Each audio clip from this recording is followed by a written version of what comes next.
করে দিতে দোছিলাম, খালি তোমার লাগি আমি বাইক হতে পারলাম না। যেহেতু তুমি আয়া পড়ছো, তুমি অনুমতি দিছো, এই বুইড়ার এই বাসে কেডারা হে এটা আমি দেখা ছাইড়া দিই। কি বলবো, তোমরা এতদিন আমার বাপের খাওয়ার কষ্ট দিবা, কাপড়ের কষ্ট দিতা, উষ্টা লাগতে দিতা, তাইলে আমার বাপে কষ্ট পাইতে পাইতে পাইতে পাইতে এই বাসা থেকে পলায় যেত গা, আর দোষ হইতো না। তুমি চুপ থাকো, তুমি তো কোনো কিছুই জানো না, তুমি তো আইছো হপায়। তোমার বাপেরে 3 বেলা জায়গায় 1 বেলা খাইতে দিছি, এমনও সময় গেছে তোমার বাপে ঘরে কাম করে না দেখা 3 দিন 4 দিন বাথরুমে আটকায় থুয়ে দিছি। আমি হলাম হেমন মাইয়া, বুঝো নাই?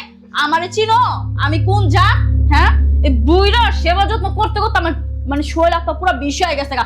এই লেগা না পারতে এই বুইড়ার খাওয়ান বন্ধ করে দিছি, কাপড় চোপড় দেওয়া বন্ধ করে দিছি, ডাক্তার দেখানো বন্ধ করে দিছি, সবকিছু বন্ধ করে দিছি। তারপরে বুইড়া খাড়াসের বাচ্চা এই বাসা থেকে বাইরে না। আমি আরো মনে করছি এইবার যাইয়া তোমার একটু কান পড়া দিয়ামু, জানি এইবার যামু ছুটিতে, পরের বার যখন আবার ছুটিতে বাংলাদেশ যামু, আয় হয়তো ওদের আমার আব্বা বাসা নেই, কিংবা আমার আব্বারা তোমরা মাইরা ফেলাইছো, মাইরা ফেলাই করবা মইরা গেছে গা, এই হিসাবে চালাই দিবা। ফোন দেই না, তোমরা অনেক বোকা।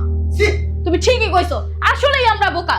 এই গর্তিকা না বাই করে যদি বলিষ্ঠ দুইটা যদি বুইড়ারে মাইরা লাইতাম, তাহলে মনে করো মনটারে বুঝ দিতে পারতাম, এতদিন এত কষ্ট করা লাগতো না, ওর পিছে এত খামগুলা অপচয় করা লাগতো না। তোমার বাপেরা খাওয়ান দিলে কি কয় জানো? না বৌমা আমি খাবো না, এগুলা খাবো না। ওই বাসি তরকারি দিতাম 3-4 দিনের, পান্তা ভাত দিতাম না, উড়ি উড়ি খাইবো না।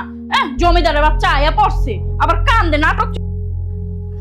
শোনো, তোমার আমি বলি, তুমি আমার বাপের সাথে এমন কি করছো একটা ঘটনা বলো তো।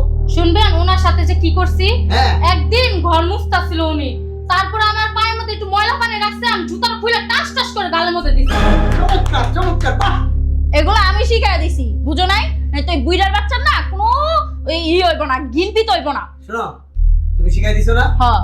তুমি যেহেতু শিখাই দিছো আমার বাপের জুতোটা বাড়ি দিতে, লাগে যে তোমার জন্য একটা গিফট আছে আলাদা। সত্যি? হ্যাঁ, দিব পরে। আচ্ছা। শোনো, তুমি যেহেতু ওই ঘরের ময়লা পানি তোমার পায়ে ছিটার কারণে তুমি তোমার পায়ের জুতা খুললে আমার বাপের বাইরে আইছো, তোমার জন্য গিফট আছে, ঠিক আছে? এই যে বুঝলাম না, এখন ওনারা সোফার মধ্যে বসায় রাখছেন কেন? নামান না এখান থেকে ঘরটা দুইয়া। আচ্ছা দাঁড়াও না, যেহেতু ছেলে আসছে একটু মন ভরা দেখা নাকি একটু কান্দা নেক, এটি তো সব নাটক, বুঝো নাই? এটি কি বুঝি না? তুমি এমন কি করছো একটা ঘটনা বলো তো আমার বাপের সাথে। ভাইয়া কি যে বলেন, আপনার আব্বার সাথে কি করি না এইটা বলেন। উঠতে লাথি, বসতে উষ্টা, মানে কি কি যে করছে। হ্যারে ভাত খাইতে দি না, হ্যারে ঠিক মতো কোনো কিছু দি না, হ্যাঁ অসুস্থ হয়ে পড়লে ওই রকম পড়ে থাকে, আমরা দেখতেও যাই না। সব থেকে বড় কথা কি জানো? এই যে সপ্তাহখানিক আগে আমরা 3 জনে মিলা একটা ট্যুরে গেছিলাম 1 সপ্তাহ লাইগা। তোমার বাপেরে ওয়াশরুমে আটকায় থুইয়া গেছি গা, কারণ ঘরে কত বাজার সদাই আছে, এগুলো তো বাই করে রাইন্দা খাইতে পারবো। ওই মনে করো পান্তা ভাত ছিল 4-5 দিনের, পান্তা ভাত আর 2টা কাঁচামরিচ দিয়া গেছি গা।